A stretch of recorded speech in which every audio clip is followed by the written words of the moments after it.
Si quelqu'un dit qu'il est tout le temps fort, c'est un menteur. Parce que dans la vie, il y a toujours des moments où on se sent un peu faible. Il y a des moments où on est un peu, on est un peu abattu.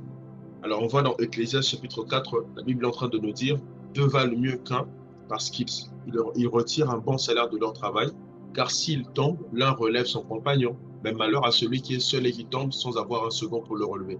Donc, on a vu ensemble qu'il est important de valoriser la communion fraternelle. Il est important de valoriser les moments en communauté. Il est important de faire partie d'une communauté, de faire partie de la famille de Dieu, même physiquement.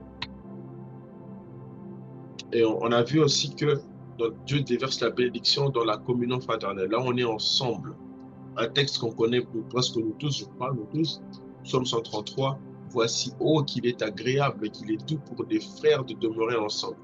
C'est comme l'huile précieuse qui est répandue sur la tête, descend sur la barbe d'Aaron, qui descend sur le bord de ses vêtements. C'est comme la rosée de l'Hermon qui descend sur les montagnes de Sion, car c'est là que l'Éternel envoie la bénédiction, la vie pour l'éternité.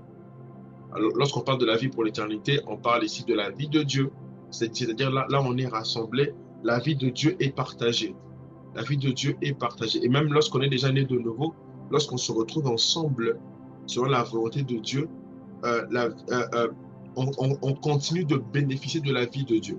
On est enseigné, on est encouragé, etc.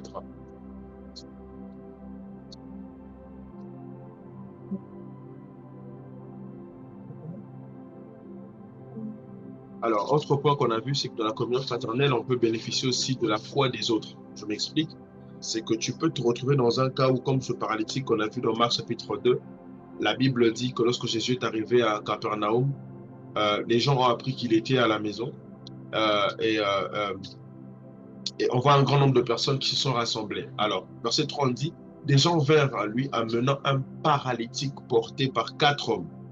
Comme ils ne pouvaient l'aborder à cause de la foule, ils découvrirent le toit de la maison où il était et ils descendirent par cette ouverture le lit sur lequel le paralytique était couché. C'est le verset 5 qui va beaucoup nous intéresser. Jésus, voyant leur foi, pas la foi du paralytique, hein, attention, on l'a vu la semaine dernière, Jésus, voyant leur foi, dit au paralytique, mon enfant, tes péchés sont pardonnés. Donc, parce que les autres avaient la foi, ils ont porté leurs camarades et Jésus a agi en faveur de leurs camarades.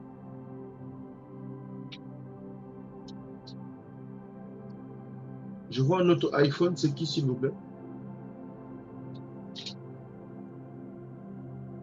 Bonsoir Sarah.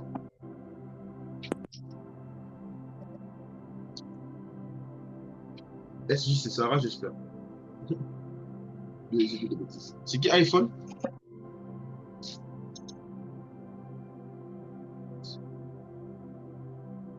Parfait. On voit aussi que là où on se retrouve ensemble, les dons spirituels s'activent aussi. Ah, bonsoir frère Nick Samuel. Donc là, on se retrouve ensemble, on voit que les dons spirituels peuvent s'activer aussi. On voit ça on a vu dans 1 Samuel chapitre 10, lorsque Samuel a dit à Saül de se diriger et de marcher, et lorsqu'il allait rencontrer une troupe de prophètes, il allait se mettre à prophétiser avec eux. 1 Samuel chapitre 10. Alors, troisième point qu'on va voir ensemble, on va introduire ce point. Bon, enfin, on va le voir et puis on va voir le dernier point. La fraction de pain. Alors, lorsque la Bible parle de fraction de pain, souvent on fait allusion au fait de manger ensemble, bien sûr, ça a un sens.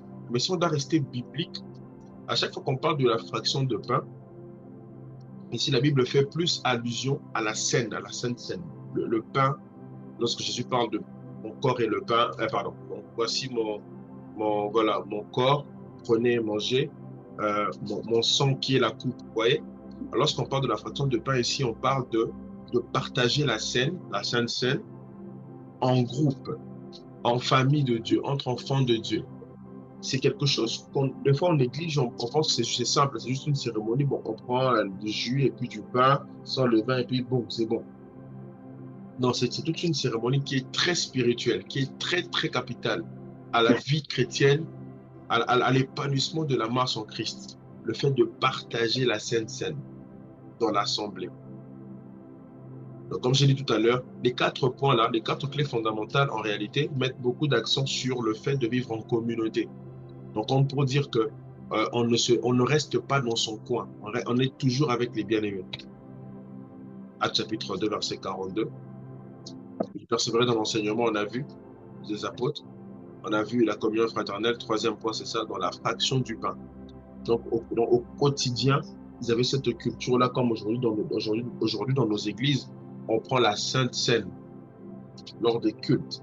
Donc, même les gens qui suivent en ligne, ils prennent du jus, même bon, là où ceux qui ne peuvent pas aller à l'église en présentiel, ils prennent la Sainte Seine au même moment que nous qui sommes en présentiel, par exemple. Vous voyez? Donc, c'est-à-dire, des moments comme ça renforce même, ça accentue l'épanouissement de la vie chrétienne d'une personne. Comme j'ai dit tout à l'heure, des fois, on ne s'en rend pas compte, on voit juste un jus qu'on est en train de boire, un peu de pain sans levain qu'on est en train de manger. Mais en réalité, c'est d'une importance très capitale à la marche chrétienne. Alors, j'ai écrit ici, la fraction du pain symbolise les repas et la Sainte Seine partagés ensemble.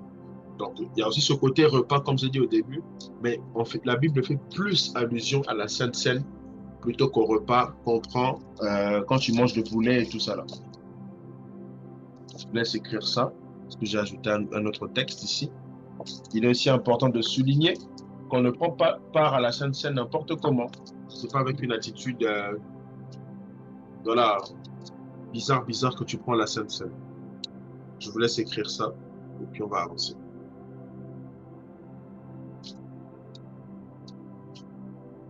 Bon.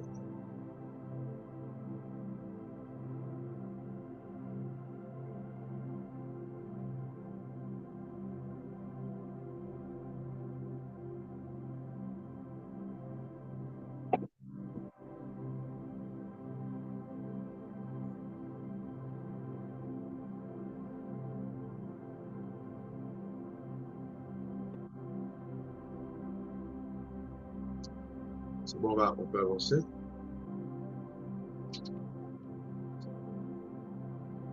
Alors, on voit un texte dans la Bible qui parle justement de la manière de prendre la Sainte Seine. 1 Corinthiens chapitre 11 à partir de verset 20.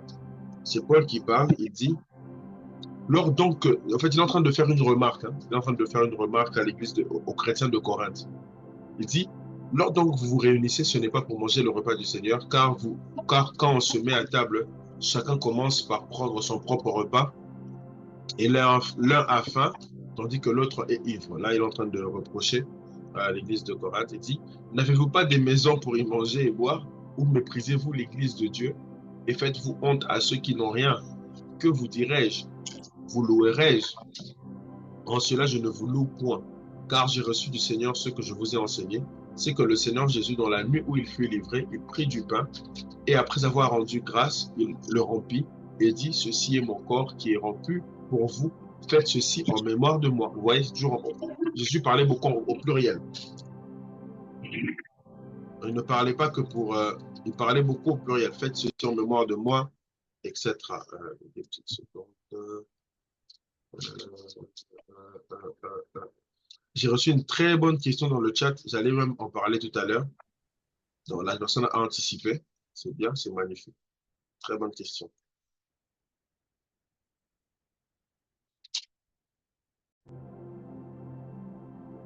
25. De même, après avoir soupé, il prit la coupe et dit, cette coupe est la nouvelle alliance en mon sang. Faites ceci en mémoire de moi toutes les fois que vous en boirez. Car toutes les fois que vous mangez ce pain et que vous buvez cette coupe, vous annoncez la mort du Seigneur jusqu'à ce qu'il vienne. C'est pourquoi celui qui mangera le pain ou boira la coupe du Seigneur indignement sera coupable envers le corps et le sang du Seigneur. Ok. Donc, on voit ici, on ne prend pas la Sainte Seine n'importe comment. C'est pourquoi même, bon, je prends la question qu'on m'a posée, est-ce qu'il faut être baptisé pour prendre la Sainte Seine? Il n'y a pas un texte qui est écrit noir sur blanc, mais lorsqu'on se fie à ce que on est en train de lire déjà là, on peut d'abord conclure qu'il faut naître de nouveau. Il faut naître de nouveau pour prendre la Sainte Seine. Premier pas, c'est ça. Alors, dans beaucoup d'assemblées, on dit qu'il faut être baptisé pour prendre la Sainte Seine. Et pourquoi on dit qu'il faut être baptisé avant de prendre la Sainte Seine? Comme je dis encore une fois, on va se fier à des textes qui sont bibliques. Vous voyez, parce qu'à partir du baptême, le baptême, en fait, comme on le sait, c'est pas juste un rite où on te plonge dans l'eau. Le baptême, ça veut dire quoi? Tu décides maintenant. Ça veut dire que tu es pleinement conscient de la décision que tu as prise d'être en Christ et de suivre Jésus. Tu vois? Alors, lorsque tu prends cette décision, ça veut dire que tu décides de marcher d'une certaine manière. Ça veut dire, comment expliquer ça? Saint-Esprit, aide-moi.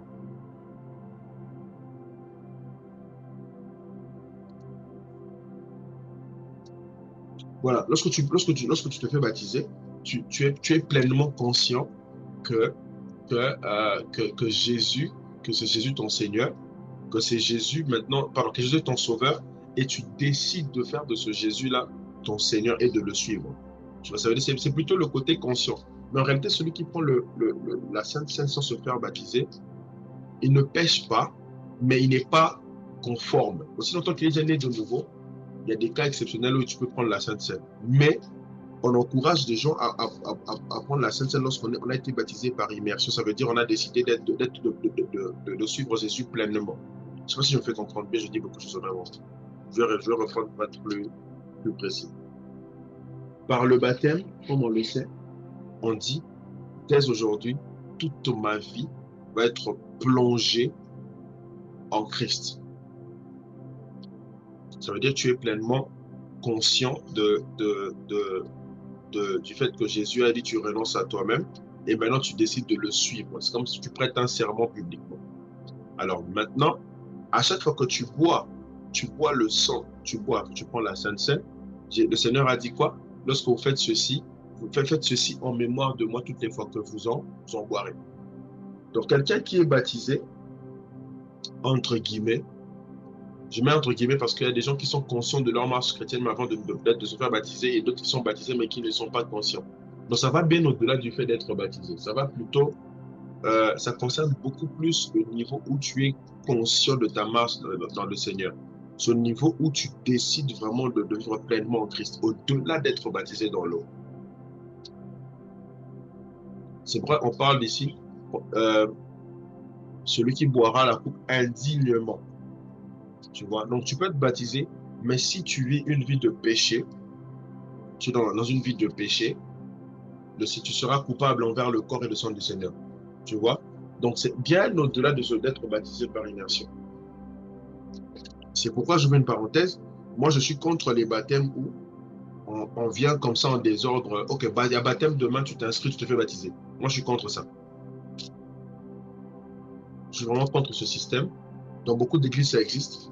Moi, je suis pour le système où quelqu'un passe par un temps où il est enseigné sur le baptême et il est pleinement conscient de cet acte-là. Qu'est-ce que ça implique? C'est pas juste de rêver le matin, boum, ok, je m'inscris pour me faire baptiser. Il y en a pour qui ça marchait comme ça, mais très souvent, ce sont juste des trucs qu'on fait par les émotions et les sentiments.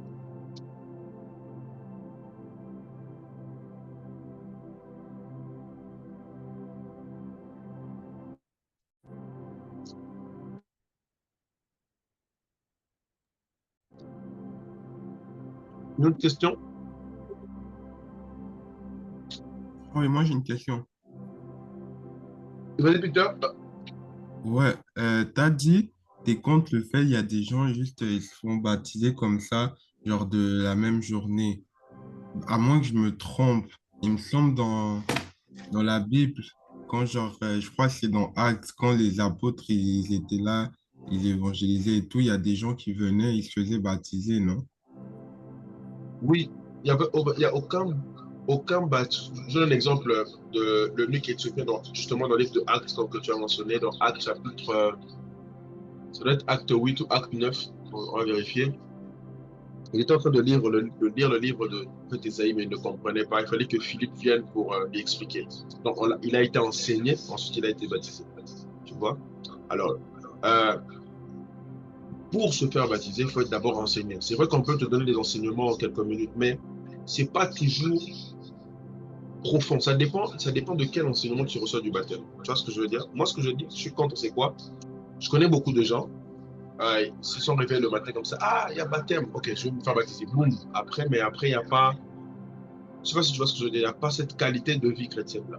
Il a juste fait par formalité. Il s'est baptisé. Tu vois? Juste comme Donc, ça. c'est plus vraiment dans, c'est pas vraiment dans le temps de préparation, mais c'est plus dans, comment ça s'appelle? L'enseignement et la conscience de la. La qualité Voilà. de l'enseignement. Voilà. La qualité de l'enseignement et la conscience de la personne. C'est pourquoi beaucoup d'églises, qu'est-ce qu'elles font? C'est on fait des classes de baptême. Donc, on est en train, on suit des gens de près pour voir vraiment quelle évolution jusqu'à, voilà, tu vois, parce que c'est un serment qui est solennel et qui est hyper important. C'est pas juste tu te plonges dans l'eau. C'est vraiment quelque chose de très, très, très, mais alors très, très, très important. Donc, c'est pas un truc où on prend la légère. Je vais juste, ok, je suis baptisé, je fais les photos, je poste sur Instagram. C'est pas un truc pour faire genre. C'est quelqu'un me comprend. Donc, c'est pas un truc où on s'amuse, quoi. C'est pas de l'amusement, comme disent les Ivoiriens.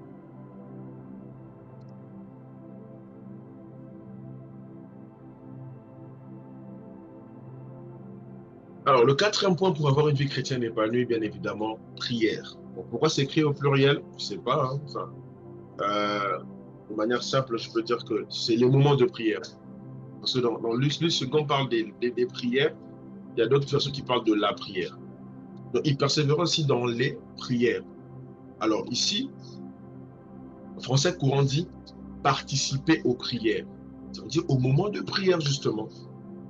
Donc, ce qui te permet d'être épanoui dans ta marche chrétienne, mon frère, ma soeur qui est là, c'est aussi le fait de participer au moment de prière. Participer aux prières, au pluriel. Donc, tu ne pourras pas, je ne vois pas comment tu peux être épanoui dans ta marche chrétienne si tu ne participes à aucun moment de prière de ton église locale, aucun moment de prière avec des frères et sœurs. Tu peux prier, chacun peut prier dans sa chambre. Attention, c'est important de prier. Tu peux prier tout seul des moments de dévotion. Tu adores le Seigneur dans ta chambre. Magnifique. Mais il y a une dimension de grâce qui n'est répandue que lorsqu'on prie en groupe. Quoi que tu fasses, quoi que tu dises, c'est comme ça que Dieu a fait les choses. Il y a vraiment une dimension bien particulière de la prière en groupe. Donc c'est important. Lorsqu'il y a un programme de prière à l'église, il faut être là. Lorsqu'il y a un programme de prière, même si tu ne peux pas être là en présentiel, connecte-toi sur Zoom. Prie, prie, prie. Sois en prière. Sois en prière. Sois en prière. Ah ouais. Oui, frère Peter. Par rapport aux choses que tu as, par rapport à partager le pain, je veux juste savoir, est-ce que tous les apôtres qui ont pris, qui ont qui étaient avec à la scène avec Jésus, est-ce qu'ils avaient tous été baptisés? C'est une très très bonne question. J'évite de dire oui ou non, de peur de donner une mauvaise réponse. Enfin, je ferai des recherches par rapport à ça. Si j'oublie, rappelez-moi la semaine prochaine, je vais répondre. Je pense que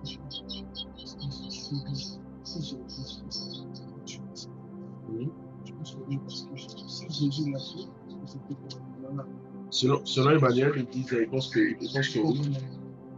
Je suis sur votre micro. Bonsoir, Peter. Vraiment. Ouais, en fait, tu vois, comme tu vois dans la Bible, les disciples, avant de devenir apôtres, ils suivaient tout ce que Jésus faisait, tu vois. Mhm. Donc, je suis sûr, ben, je pense sincèrement que, tu vois, quand Jean-Baptiste a baptisé Jésus-Christ, ils Ouais. étaient là. Tu vois, ça fait que, parce que Jésus, même Jean-Baptiste lui a demandé, genre, pourquoi, genre, il a genre dit, pourquoi toi je vais te baptiser, tu vois, c'est toi-même qui devais me baptiser. Puis Ouais. Jésus a dit, j'ai fait ça, je fais la volonté de mon Père, tu vois. Ouais. Donc ça veut dire que je suis sûr et certain que les disciples ont aussi suivi Jésus-Christ. Parce que la Bible, il faut savoir que c'est pas un livre de connaissances. Ça va pas Mhm. tout nous dire, tu vois. Comme dans la Bible, par exemple, on mentionne pas comment tous les apôtres sont morts et tout. Donc, il y a des choses peut-être qu'ils vont pas nous mentionner, mais pas. En lisant la Bible, on peut savoir que, par exemple, les apôtres ont été baptisés et toutes ces choses, tu vois. Donc, Mhm. moi, je pense que ouais, parce que si réellement ils ont suivi Jésus-Christ et si Jésus-Christ lui-même l'a fait, c'est sûr qu'il aurait dit à ses apôtres, écoutez, regarde, faut que tu naisses de nouveau, tu naisses d'eau et d'esprit. C'est ça que Jésus a dit à Nicodème, tu vois. Si Ouais. Jésus le dit à Nicodème, pourquoi il ne le dirait pas à ses apôtres? à ses Ouais. disciples. Non, ton raisonnement est bon, mais j'attends toujours les passages. En fait, comme je te dis, je sais pas, moi, ben, on pourra demander à Papa Guigo, Papa Fidèle, mais moi, j'ai jamais vu un passage où ça parle de baptême des disciples.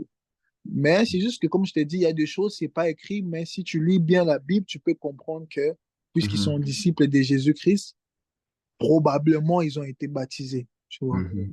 Ok, C'est vraiment ça que je suis en train de te dire. ok. Merci.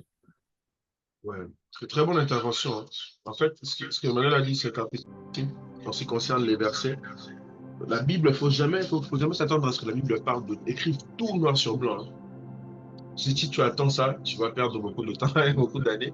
Il faut prendre les bases, bon, justement l'importance de l'étude biblique. Il faut regarder les fondamentaux qui sont placés et puis demander au Saint-Esprit de donner plus de lumière par rapport à ce que tu lis déjà. Parce que si tu attends, par exemple, le mot enlèvement dans la Bible, il n'y en a pas. Nulle part dans la Bible on parle d'enlèvement. Le mot enlèvement, nulle part dans la Bible c'est écrit Trinité. Ça n'existe pas. Vous pouvez chercher ça. Quelqu'un a appris quelque chose aujourd'hui, hein. Mais lorsqu'on nous prêche, on parle de l'enlèvement, l'enlèvement, l'enlèvement, l'enlèvement. Il n'y en a pas dans la Bible, le mot enlèvement. Euh, et T'as dit quoi? Qu'on parle pas de la Trinité dans la Bible? oui, le mot Trinité n'existe pas dans la Bible. Il n'y en a Ok. pas. Ouais. Mais on utilise ce mot-là. Donc c'est pour dire qu'il ne faut pas toujours chercher tous les mots qui puissent exister dans la Bible. Il faut prendre ce qui est fondamental, comment est-ce que Jésus a présenté les choses, est-ce que les apôtres ont prêché. Et quelqu'un m'a posé une question dans le chat par rapport au baptême. Est-ce que les baptêmes le baptême dans la piscine, est-ce que, bon, si j'aurais reformulé la question, est-ce qu'on ne devrait pas baptiser les gens dans la rivière plutôt que dans une piscine? C'est une bonne question. C'est, pendant longtemps, j'entendais les gens dire que baptiser dans la piscine, c'est pas une bonne chose. Pourquoi? Parce que selon ce qu'on a appris quand on était plus jeune, surtout en Afrique, on dit que il faut baptiser dans la rivière pour que l'eau coule. Ça veut dire que les péchés vont couler aussi. Bon, les gens sont restés avec ça dans la tête, mais en réalité, c'est pas, c'est pas très correct. Parce que c'est pas parce que on te plonge dans une rivière, la rivière coule que tes péchés vont couler, pas du tout. Donc le principe du baptême, ce n'est pas d'abord dans quelle eau on te baptise, mais c'est plutôt le fait de respecter que tout ton corps soit plongé dans l'eau. Si dans une piscine, tout ton corps peut être plongé, gloire à Dieu. Donc il n'y a aucun souci avec la piscine. Parce qu'il y a des endroits où tu vas te retrouver, tu n'as pas de rivière, mais tu sais, il est en hiver, voilà. En hiver, comme ça, l'hiver au Canada, par exemple, ça dure plus de 5 mois. Alors, et que s'il faut que tu te fasses baptiser en ce moment-là, tu fais comment? Tu ne vas pas aller chercher une rivière, tu vas chercher une piscine chauffée. Est-ce que Jésus va approuver ce baptême ou pas? Il va approuver. Donc, rivière ou piscine, aussi longtemps que tout ton corps est plongé, même dans une baignoire dans ta salle de bain, c'est bon. C'est bon. On rend gloire à Dieu pour ça.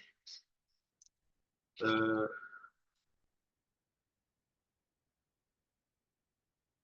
J'attends Z. C'est quoi? J'ai pas compris ce que tu as écrit en privé. Ah, là, j'attends l'été. Non, j'attends l'été pour le baptême.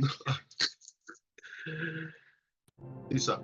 Alors, je parlais de persévérer dans les prières, de participer au moment de prière. Les amis, c'est important de prier.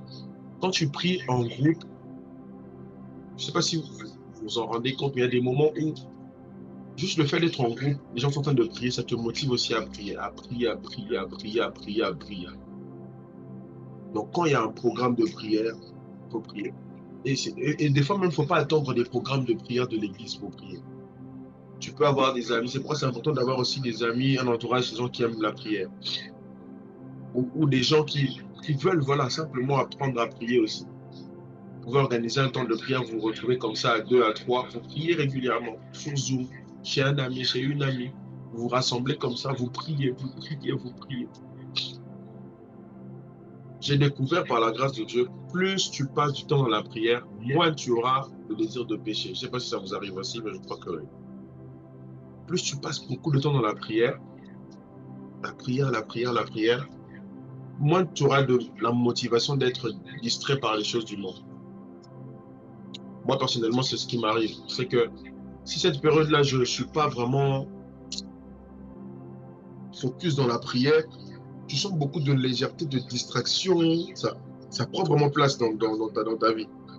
Mais quand tu es là en train de prier, tu restes dans la prière, il y a des choses naturellement comme ça, tu n'auras même plus envie de, de faire, tu ne vas plus t'exposer à certaines choses qui peuvent te distraire. Il faut participer au temps de prière, c'est important. Bon, j'ai écrit, il s'agit de prier avec les autres, pas seul. D'ailleurs, on l'a vu il y a quelques jours. Jésus, lorsqu'il a laissé le modèle de prière, il a commencé par notre Père. Nos amis catholiques appellent ça la prière de notre Père, qu'ils récitent souvent. Notre Père qui est aux cieux, que ton nom, on connaît ça nous tous. Voilà, il y a beaucoup de nous. Donne-nous aujourd'hui notre pain. Pardonne-nous nos offenses, comme nous pardonnons. Ne nous soumets pas à la tentation, mais délivre-nous du mal. Il n'y a que nous. Et c'est toujours une affaire de ensemble, ensemble, ensemble. C'est pas où tu t'éloignes, tu vas dans ton coin. Ça n'existe pas.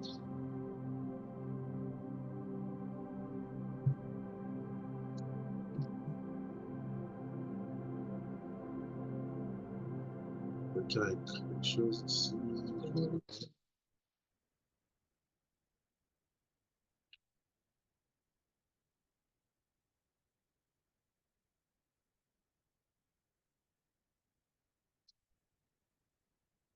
Ah, ok, Peter a écrit Romains 8, 5. Voilà. Romains 8 parle beaucoup de la vie, de l'esprit.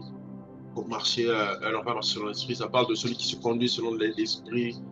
Ceux qui se dirigent selon l'esprit se dirigent vers la vie, ceux qui se dirigent selon la chair se dirigent vers la mort. Donc c'est ça en fait. Plus tu es en prière, moins tu auras le désir pour les choses de la chair. Essayez de pratiquer ça, vous allez voir. Alors, j'ai écrit la prière en groupe est importante pour l'épanouissement de la vie chrétienne. On continuera de parler de la prière en groupe. Et ça, c'est vraiment l'introduction. Regardez un texte, par exemple, dans Matthieu chapitre 18, la Bible dit, 19 à 20, je vous dis encore que si deux d'entre vous s'accordent sur la terre, vous voyez, si deux d'entre vous s'accordent sur la terre pour demander une chose quelconque, elle leur sera accordée par mon Père qui est dans les cieux. C'est Jésus qui parle. Car là où deux ou trois sont assemblés en mon nom, je suis au milieu d'eux. Parenthèse, j'entends souvent, des fois on abîme ce texte. Beaucoup de gens aiment dire, là où deux ou trois sont rassemblés, Jésus est là. Non, non, non, non. Il est là lorsqu'on est assemblé en son nom. Vous voyez, hein? C'est important. Des fois on entend les gens se rassembler dans une église. Ah, là où d'autres sont rassemblés, Jésus est là. Non. Il est au milieu de là où les gens sont assemblés en son nom. On reviendra sur ça un autre jour. Ce n'est pas tout rassemblement dit chrétien qui signifie que Jésus est au milieu de ce rassemblement. Non. Faut être assemblé en son nom.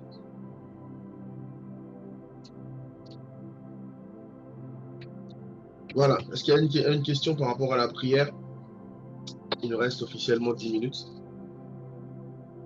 Comme j'avais dit au début, puisque c'est ça la rentrée, on va faire pour ne pas déborder. C'est une question par rapport à la prière. Moi, c'est pas une question, mais c'est un commentaire. Oui, vas-y, Peter. Euh, j'ai remarqué que les 4 points que tu as parlé, c'est vraiment plus facile à pratiquer ça si, genre, tu as une église locale, tu vois? Donc, comme on nous dit souvent, certaines personnes ils disent, ah, mais je peux prier tout seul, je peux prier à la maison. Bah, et vraiment, qu'est-ce qu'on nous montre ici? Donc, c'est les clés pour avoir une vie épanouie. Donc, si tu veux que ta vie soit épanouie, c'est mieux de trouver une assemblée locale parce que ça va te permettre de pratiquer vraiment plus facilement ces clés-là, en fait. Mhm. Très bien.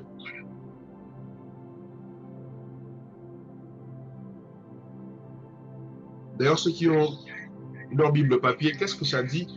Qu'est-ce que ça dit comme titre, Actes chapitre 2 dans vos Bibles? Semeur parle de la vie en communauté.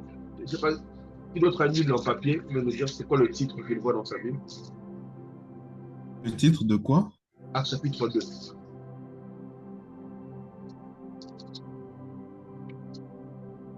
Moi, dans ma Bible d'études, voilà, dans ma Bible d'études, à la fin, ça écrit, il y a toute une page qui explique à quoi sert l'Église. Parce que Acte 2, c'est le moment où l'Église a commencé. C'est là où on a commencé à parler du mot Église, la naissance de l'Église, c'est dans Acte. Donc, comme Peter l'a si bien dit, si tu as une église locale, tu auras la facilité de vivre tout ça. Tu auras les enseignements. Deux, la communion fraternelle, bah, tu as les frères et sœurs dans l'église. Trois, fraction du pain, bah, la Sainte Seine, partager la scène, le repas et tout, à l'église. Quatre, les moments de prière, toutes les églises ont des programmes de prière toutes les semaines. Donc, c'est tellement simple quand tu as une église locale. Donc, tu ne peux pas être dans ce Zoom et tu me dis jusqu'à la fin de cette année que tu n'as pas une église locale.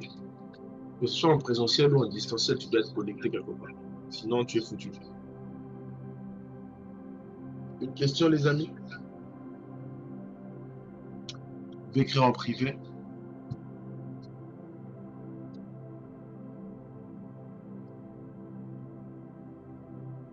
Il faut choisir une bonne église. Très, très important. Il faut choisir une bonne église. Pas choisir une église, mais une bonne église locale.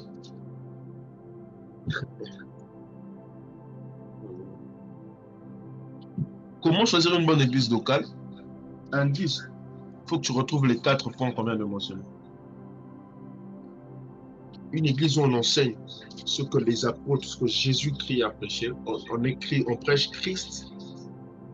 Une église.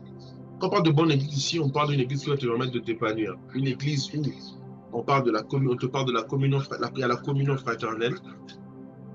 Une église où il y a la fraction de pain, une église où il y a les prières. Quand tu retrouves les 4 indices là dans une assemblée, c'est une bonne église où tu peux aller. Après, ça peut varier du nom, est-ce que c'est vraiment, ça peut être une bonne église, mais c'est pas pour toi, ça c'est d'autres détails. Mais de manière générale, tu dois retrouver les 4 là. Après, il y a le témoignage de la vie du pasteur, des encadreurs, tout ça, ça vient aussi. Ça aussi à prendre en compte. Mais lorsque tu retrouves les 4 points dans une église, c'est une bonne église. Il faut aller là-bas. Tu peux aller là-bas.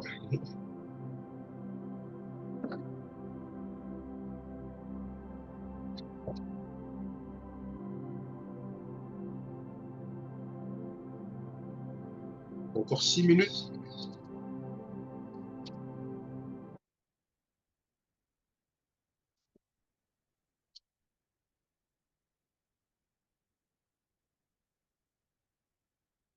C'est important d'avoir une bonne église locale. Et quand tu trouves une bonne église locale, il faut dire merci à Dieu. C'est pas évident. C'est pas évident. Quand tu es dans une bonne église, bénis le Seigneur. Voilà, j'attends vos questions et avant qu'on se sépare à 30.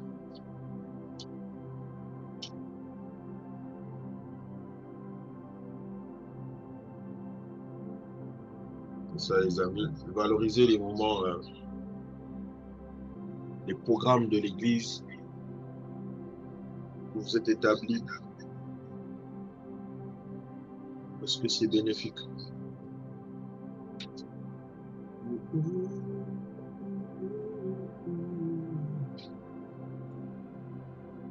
Voilà, voilà, voilà.